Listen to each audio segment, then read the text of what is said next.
hits all the time. We are family. Outstanding effort again. We're busting ours to kick yours. That's big time. Minus 15. Respect all, fear none. Oh, did he belt that one? Intensity is not a perfume. It was a no-doubter. 5, 4, 3, 2, 1.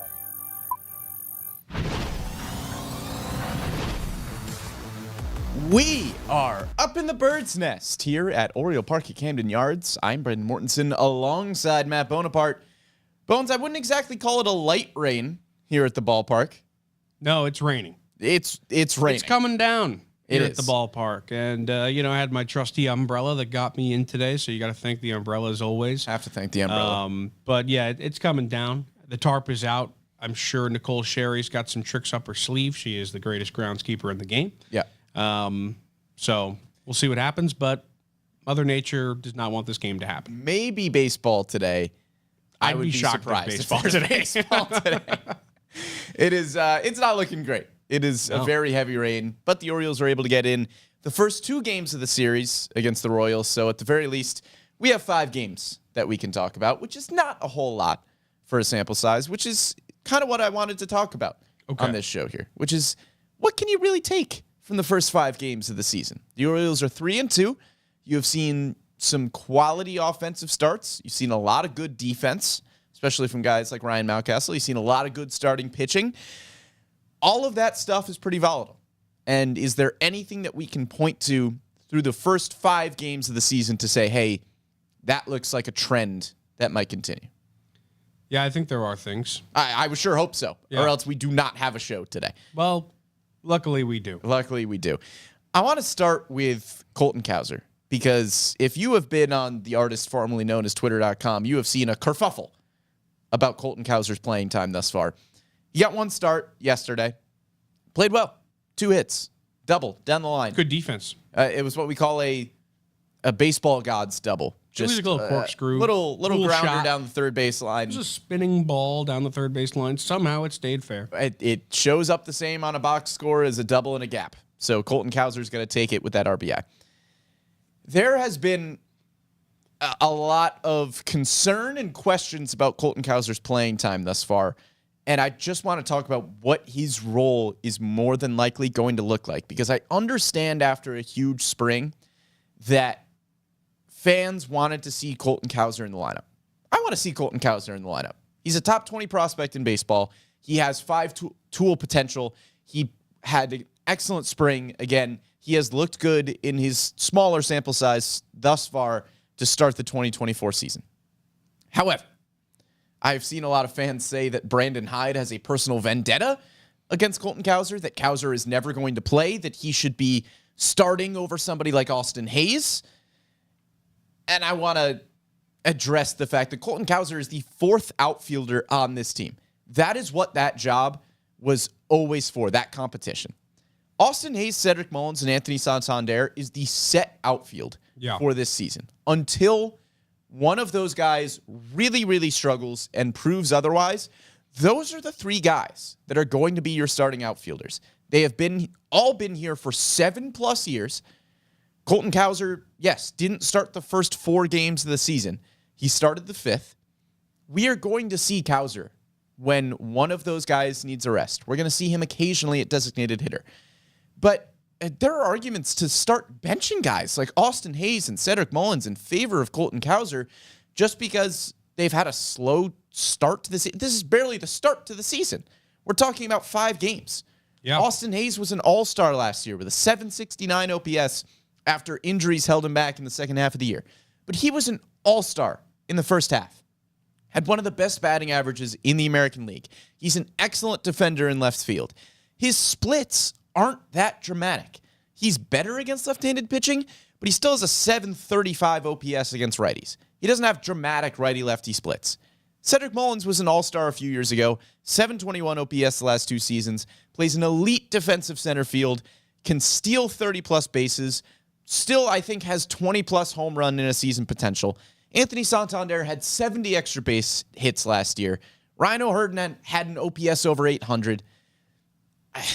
There's not a solid argument you can make to say that Colton Cowser should be starting over those guys right now consistently. I think people also take the human element out of the game a lot of the time. Sure. You mentioned that, the three guys that start in the Orioles outfield are all veterans and they've been here a long time. That means something. Yeah. And to have three guys who are tight-knit and have been playing the outfield together for a long time is a valuable thing. And while Cowser is an incredibly talented player, there's no doubt about that, and he played well last night in the lineup, it doesn't mean that just because he's projected to be a perennial all-star, one of the best players in the game, that he should show up and just take somebody's spot. Like you said as well, this was the fourth outfielder spot that he was working for, and he won it, and now he's the fourth outfielder. Right. He'll come in when a guy needs a day off, or if somebody gets hurt, he'll play, and it's a great fourth outfielder to have if you're the Orioles. But at the same time, he's a rookie. This is his first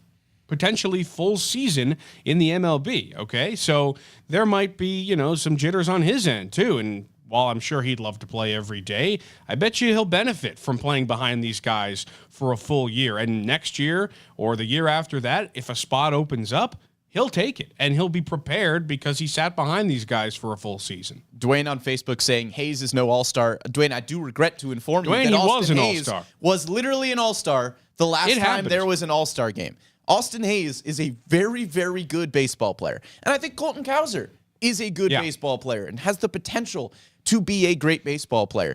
But again, to say that Colton Cowser isn't getting treated like Adley Rutschman or Gunnar Henderson is a correct thing to say. Those two were the number one prospects in all of baseball. Yeah. They were going to It's a different story. and get everyday reps. But I've also seen arguments that, they're not even treating Colton Cowser like Jordan Westbrook last year, where Jordan Westbrook got more consistent playing time. But you need context with that. There's a very simple explanation that Jordan Westbrook came up as a right-handed hitter to platoon with Adam Frazier, who has a career it's a batting totally different average situation against left-handed pitching of about 190. Yeah. Very clear opportunity for Jordan Westbrook to be able to platoon with Adam Frazier at the second base spot. And Jordan Westbrook played well, so he was able to get some more reps at second base, at third base, wherever Brandon Hyde needed him. But last year, Jordan Westbrook was a platoon type of guy. And right now, he is getting everyday opportunities because he has earned that. I'm not going to say that Colton Cowser isn't going to end up platooning with somebody at some point this season. If he continues to play well, he is going to get in the lineup. But right now, the priority is not making sure that you develop Colton Cowser, get him every day at bats at the big league level, and see what you have in this guy. As much as you would like to do that, there's not a spot for him to start every day right now, which is a good thing because you're trying to win as many baseball games as possible. And Colton Cowser coming off the bench and occasionally getting a start like he did last night is helping you to win baseball games. I know the Orioles didn't win last night. Colton Cowser was not the reason why. Colton Cowser played well. And if he continues to play well, he's going to get more opportunities. But to come out and say that guys like Austin Hayes or Cedric Mullins should hit the bench every day for Colton Cowser right now is blasphemous. It's a little ridiculous. I love Colton Cowser. This is not an anti-Colton Cowser take. I think he's going to be an excellent baseball player. But let's pump the brakes on saying bench your all-star in Austin Hayes last year because he struggled for the first 4 games of the season. I'm glad you got that off your chest. Thank you. I needed to Seems get that like off you my need an chest. exhale or something like that, but you were carrying that around for a few days. I'm glad you got rid of it. And again, I am just as excited as Orioles fans to see a top 20 prospect in the game continue to improve in the way that he has. Colton Cowser struggled in 2023. It was no secret. And he looks like a different player right now. He was excellent in the spring, and he has taken some great at-bats in his opportunities thus far. If he continues to play well, he's going to get more opportunities. And even as we stand, as the fourth outfielder, Colton Cowser is going to start twice a week. Hey, he's going to be in there. Yeah. So let's take a deep breath on Colton Cowser. He's going to get playing time. It's going to be fun. Yeah, I was about to say, it's also been 5 games. It's been 5 games. He'll play. He's started He's one. not on the team because he's not going to play. Pinch hit in a few. Yeah. Like, he's in there. And he did play really well last night. He's playing the games. All right. Now that is out of the way. But to be fair, that does go along with what I wanted to talk about here of what we have learned so far. And one of the things we have learned is that Colton Cowser is probably not going to start every day right away. He is the fourth outfielder, which is the role that we thought was up for grabs in spring training. Yeah. Another big takeaway for me for the first 4 or 5 games of the season here, Gunnar Henderson is not chasing. He is being much more decisive in the strike zone, which is massive. We talked before the season about, who we thought would lead the team in OPS. And we both said Adley Rutschman because Adley Rutschman's walks really, really set him apart from the rest of the guys on this team. Gunnar Henderson was at an 814 OPS last year, but it was because of his batting average, of his slugging percentage. Adley Rutschman had 92 walks, and Gunnar was next with 56. But at least to start the season right now, Gunnar Henderson seems like he has really focused on his plate discipline. Through the first 4 games of the season, so not counting the game last night, Gunnar was swinging at 20% of balls outside the strike zone. Last year, that number was at 29%. Wow. So he's cut it down by nearly 10% through the first 4 games there. He's swinging at just as many balls in the strike zone, so he's still trying to do damage when the ball is somewhere And he is doing that he can damage. do damage with. His overall swing percentage was down by about 8% going into last night's game. The walk rate is not going to be 15% like it is right now. But even an increase to 12, 13% rather than last year's 9% would be huge for Gunnar. Yeah. And you mentioned Adley's walks last year were pretty pivotal Right. For the team. And if Gunnar can add that to his game, he's that much more valuable, building on an unanimous Rookie of the Year season. Plate appearances are more an approach to an at-bat is something that I look at pretty with a magnifying scope glass. Magnifying scope glass. Certainly. Magnifying scope glass. Sure. Early in the season. I think it's important. That's something you can actually look at and make some takeaways as to what might have changed going into this year. And across baseball, that changes every year for a lot of players. Some players stay the same. Others make drastic changes to their game. And if Gunnar can continue to not chase pitches out of the zone, and like you said, 15% walk percentage is a little bit high, and that's going to come down just because of, regression to the mean and whatnot. But if he can add that to his game and become that much better at the plate, I think he can be exponentially better as a hitter. Yeah, and just the fact that he's the leadoff hitter right Yeah. now, right? I mean, if Gunnar Henderson is going to be leading off for you, he makes sense from a perspective of if you're looking at maybe a more old school type of leadoff hitter, Gunnar doesn't fit that exactly because he has a ton of power and probably on a lot of other teams, he's batting second or third right now, but you have Adley Rutschman batting second because he gets on base so much. Gunnar Henderson, as a leadoff hitter, you would like him to take more walks because you want a guy with a ton of speed like Gunnar. I know he didn't steal a ton of bases last year, but he has that potential. He has that potential. And you want a guy with a lot of speed to be on base. And that's why he's the leadoff hitter. Right. Yeah. So as the leadoff hitter, would like to see that walk percentage. Again, it's at 14% right now. If that stays somewhere around 12%, just a little bit of an increase from last year. If he continues to lay off balls outside of the strike zone, that's a big development for somebody in their second year. And going into last night, this was something I was looking at across the team. Going into last night's game, the Orioles were 9th in the majors in terms of pitches per at-bat, which is a stat I've been looking at more this year than I think I ever have. Yeah. They were averaging about 4 pitches per AB, which puts them 9th in the league. I mean, this is something that I think could be pivotal again. Mountcastle led the team, 4.5 pitches per at-bat. Mullins right behind him, just above 4. I think you'll see Adley skyrocket in that category as the year goes on. But if the Orioles can become a team that instead of just trying to go up and hit home runs or whatnot, but work good at-bats and try and find good pitches and hit the pitches you want to hit instead of what the pitcher wants you to hit, this offense can be nuclear. Yeah. So I think that's something really to keep an eye on is the plate discipline for this team, and thus far it's been very good.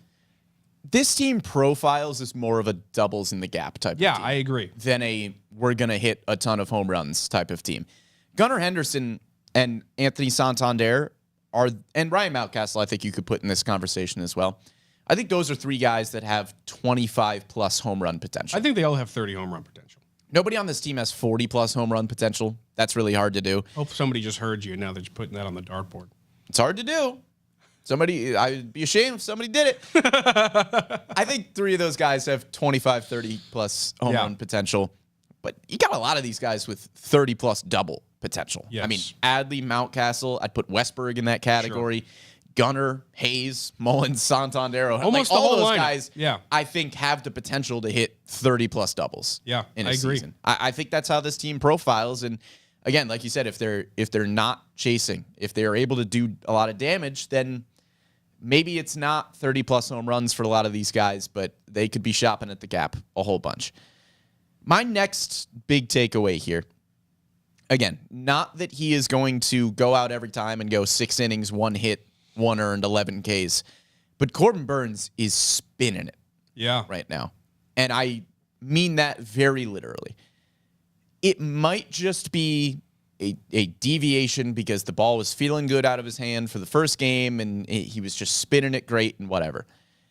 Every single one of Corbin Burnes' pitches from his first start of the 2024 season had at least 100 more revolutions per minute than it did on average in 2023. Outside of, I think, just one pitch. His cutter, 100 more revolutions per minute. His curveball and his sinker, 200 more revolutions per minute. His slider, 100 more revolutions per minute. Every single one of his pitches had more vertical movement than it did on average last year. Corbin Burnes is spinning the baseball right now. He's the guy we thought he was. Right. So that's cool. But yeah, I mean, this is crazy. I mean, there probably has something to do with it being opening day. Yeah. And, he probably was psyched up for that. But you're right. I mean, it was almost like he was pitching pre-sticky stuff ban. Like the guy, he could do whatever he wanted with the baseball. And when he had a 2-strike count, I was so confident he was striking the guy out. He was incredible in that start. And if they can get half of what he gave in that start, every start, I think they'll be fine because he was tremendous in that game. And one of the biggest things that we heard in spring training about Corbin Burnes is that he was really trying to find more consistency with his curveball. He threw 20 curveballs in that first game. They had a 75% whiff rate. That's crazy. You know how many batters made contact? 2. Not a 1. Wow. Nobody That's wild. made contact on Corbin Burnes' curveball in the first game of the season. Again, it could just be opening day. The Angels do not have an outstanding lineup outside of Mike Trout. But if Corbin Burnes keeps spinning the baseball with the efficiency that he did on opening day, look out. Yeah, I mean, he's the ace.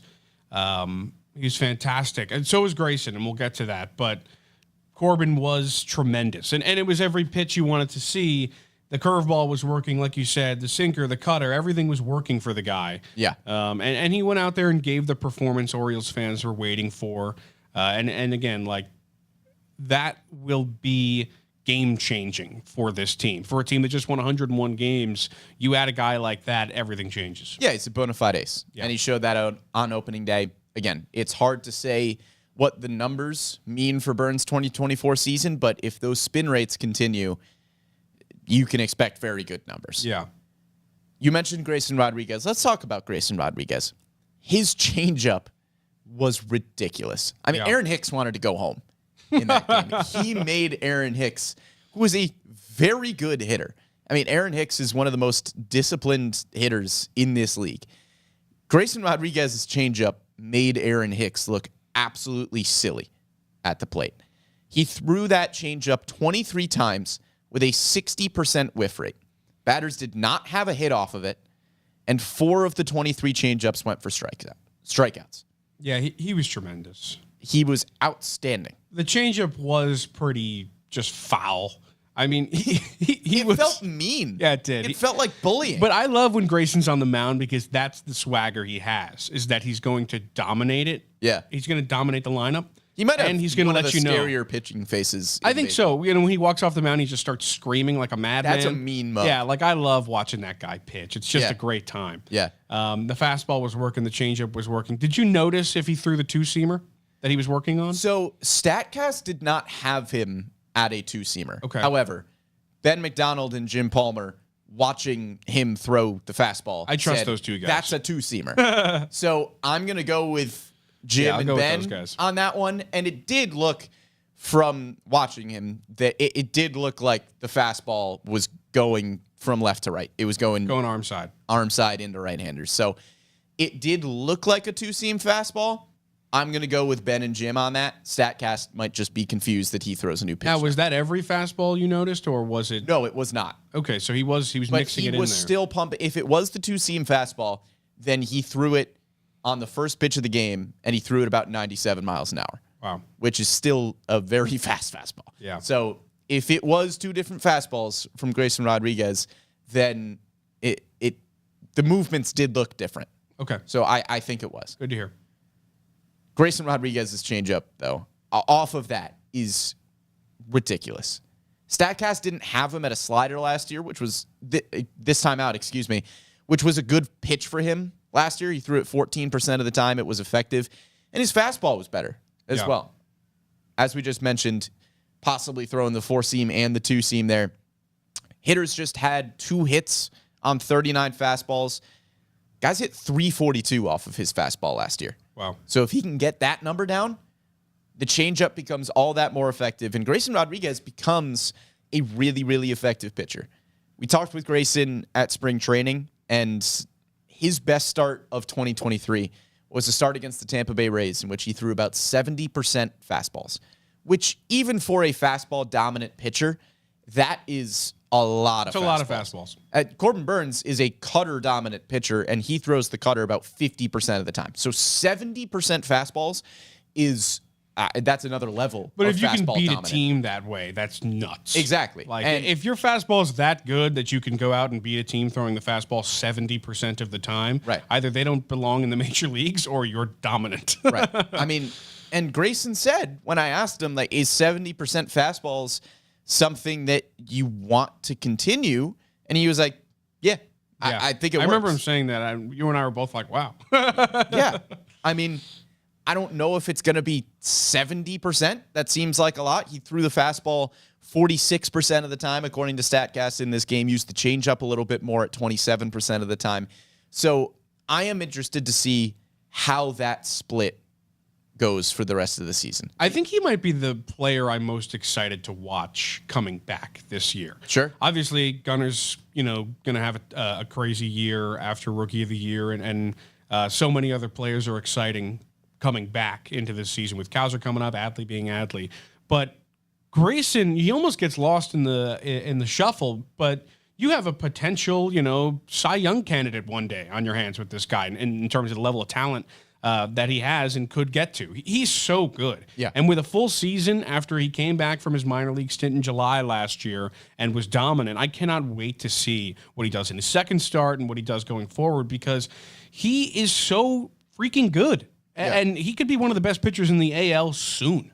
And again, we're talking about one start from Corbin Burns. We're talking about one start from Grayson But what we Rodriguez. saw was so good. But that's why we're trying to pick these smaller things out, right? Yeah. We're not taking the fact that they combined for 12 innings and 20 strikeouts and 1 walk and saying that they're the best 1-2 punch in the American League. They're 2 really good pitchers. Could be. But being able to look at what Grayson did in his first start of the season and say, okay, the pitch mix was a little bit different. He was a little less on the fastball than we are used to seeing the dominant Grayson Rodriguez, and he was a little heavier on the changeup, which is something that was really his calling card in the minor leagues.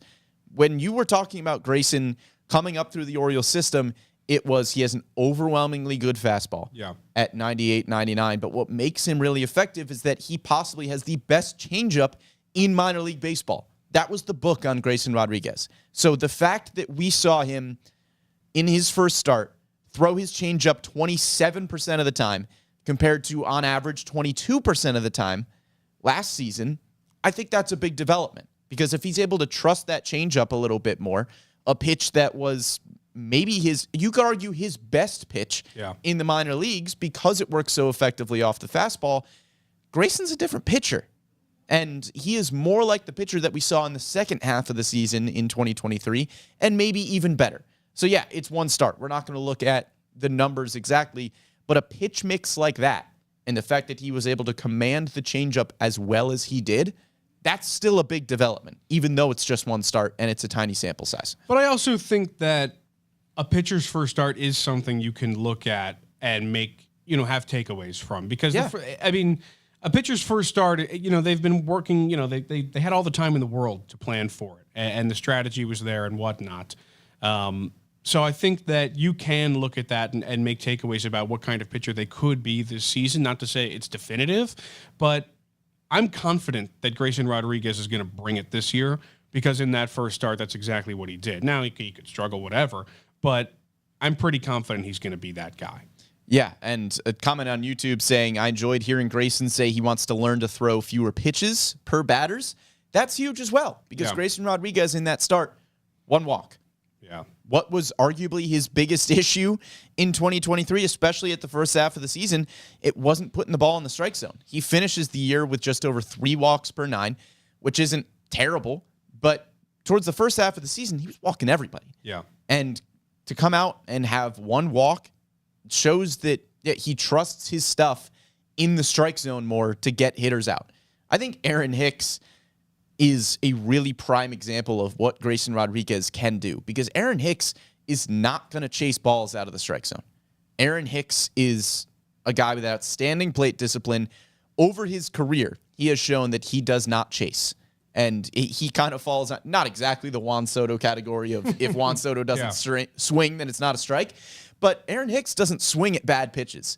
And what Grayson Rodriguez was able to do to Aaron Hicks in that game with his pitch mix, I think is a really good example of what Grayson can do. He was beating him with the fastball and changeup, but he was doing it in the strike zone because his stuff is good enough to do that. Yeah, and obviously confidence is a huge factor, and I think Grayson has it coming out the years. So I'm pretty excited to see what he does this season. The starting pitchers have looked outstanding. Tyler Wells was great as well. Dean Kramer put in a solid start. Cole Irvin struggled a little bit yesterday. His curveball looked really good, though. Curveball looked great, and he still kept you in the game. Yeah. Let's talk about the defense, though. Woohoo! The defense has been really, really great. Outside of just 2 weird errors from Ramon Urias and Gunnar Henderson that were very uncharacteristic on balls that weren't terribly difficult, and it was just 2 guys who booted it. Whatever, they're great defenders, but Ryan Mountcastle at first base. Mountcastle's been a revelation. Outstanding. That was ridiculous. Last night he did it, and he did it the night before as well. Yeah. The guy has been a vacuum cleaner at first base. Yep. The whole team has been pretty darn good defensively. The outfield defense, yeah. Santander's been great. That diving play he made a nice running catch. He's covering all the ground he needs to cover in right field. Obviously, Mullins and Hayes are going to get the job done. Kowser was really good in the outfield last night, covered a lot of ground. How about Adley behind the plate? That sliding catch in foul territory. That was about as good of a play as you're going to see from any catcher at any time. That was a fantastic effort.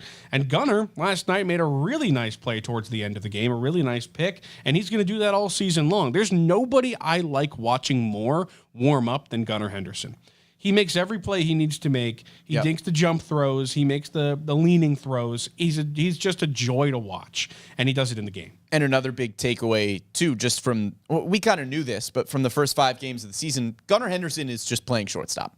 Yes. Which is great because I know he was a very, very good defensive third baseman as well, but he's an outstanding defensive shortstop. He's just fantastic. I know Jorge Mateo is going to be there occasionally. We saw Jordan Westberg there for a few innings the other night as well, but Gunnar Henderson's the shortstop on this team. He's terrific. And I don't think that Gunnar was impacted at all at the plate by, bouncing between shortstop and third base and thinking about those different things defensively. But I can't imagine it's going to hurt that he just has really one position to worry about.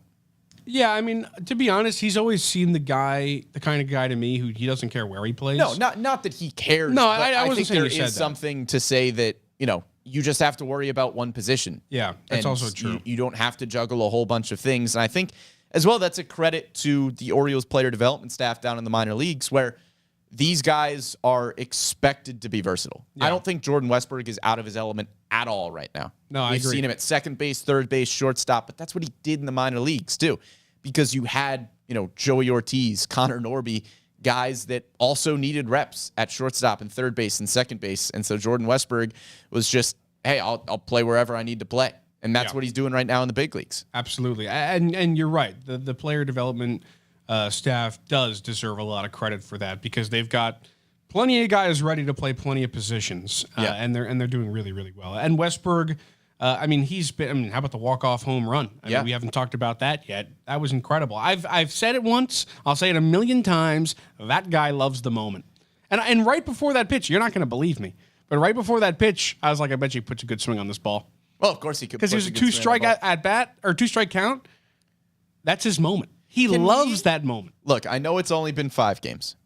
Can we anoint Jordan Westberg as ball player? Team ball player? He's the team ball player. Last year was Adam Frazier. Adam Frazier, ball player. It might be a little early, but I think he might deserve the crown. Jordan Westberg? He might deserve the crown. Ball player. Yeah, he is a ball player. Come on. It really just sounds right. Yeah. That guy's you're a ball about player. That. He is a ball player. He doesn't care what position he plays. He doesn't care where he is in the lineup.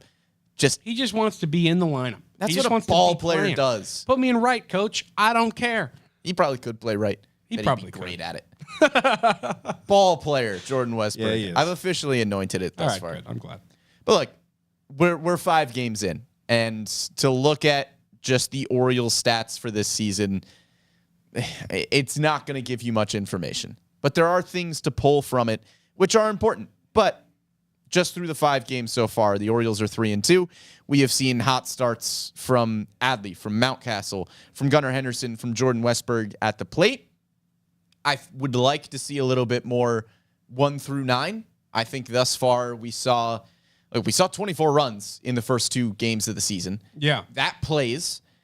But then we have seen, the offense has either been here or here thus far. Yeah, last night it wasn't the best for the offense. Alec Marsh kind of had their number. He was very good. But, that happens. It's baseball, and, this team will bounce back. They just got to get clicking, Yeah. They just have to be, playing with each other and whatnot and playing off of each other. Some guys got to have a great at-bat, and then momentum will start, and it'll all happen. Sure. I think the biggest takeaway from me with the offense is that they've got to flow 1 through 9 a little bit more, which they're just not doing. You're seeing Urias, Hayes, Mullins have struggled a little bit towards the beginning of the season here.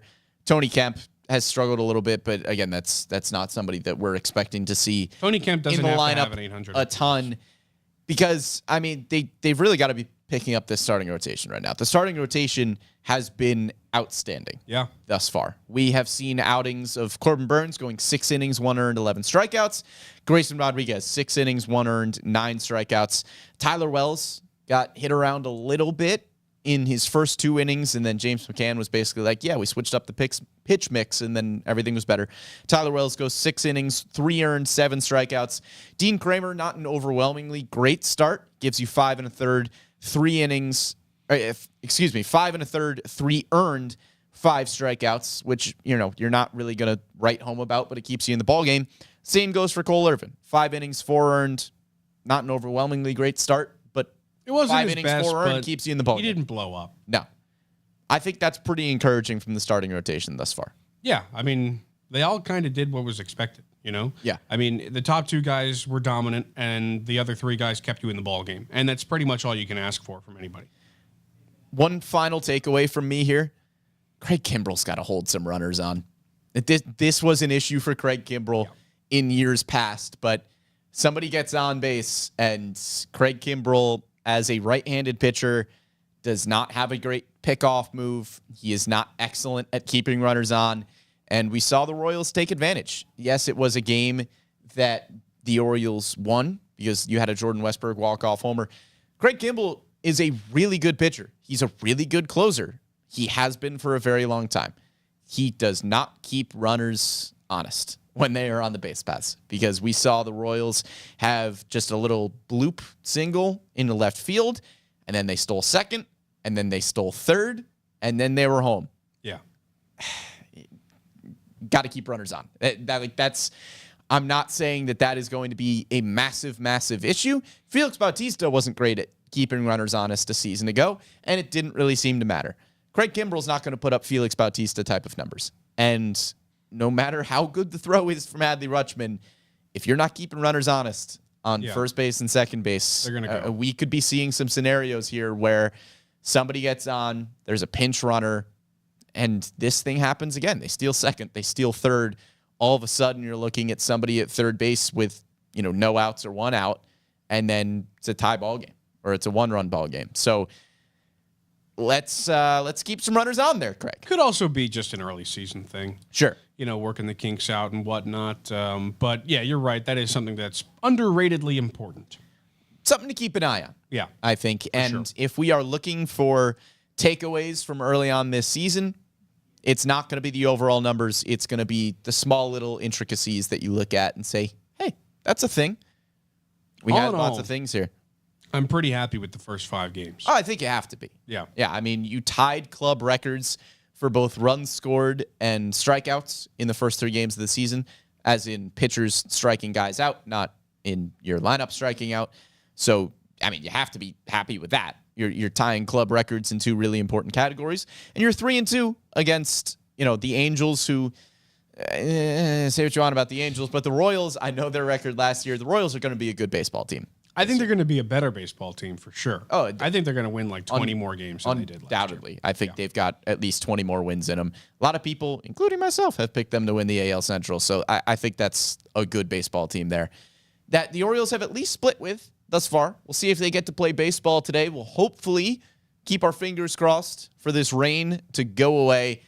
It's raining here. It's raining a lot. It's raining a lot, but we are going to be hopeful that there is baseball in just a little while here. But that'll just about do it for this week's edition of The Bird's Nest. Make sure you're following along live with us on Facebook and YouTube every Wednesday live at 11 a.m. Or if you didn't catch us now, you can catch us after the fact on Spotify, SoundCloud, Apple Podcasts, Google Podcasts, wherever you get your podcasts or your digital shows. You can catch us here on The Bird's Nest. Big thank you to Amy Jennings behind the scenes for producing this one. For Matt Bonaparte, I am Brendan Mortensen, and we'll catch you next time.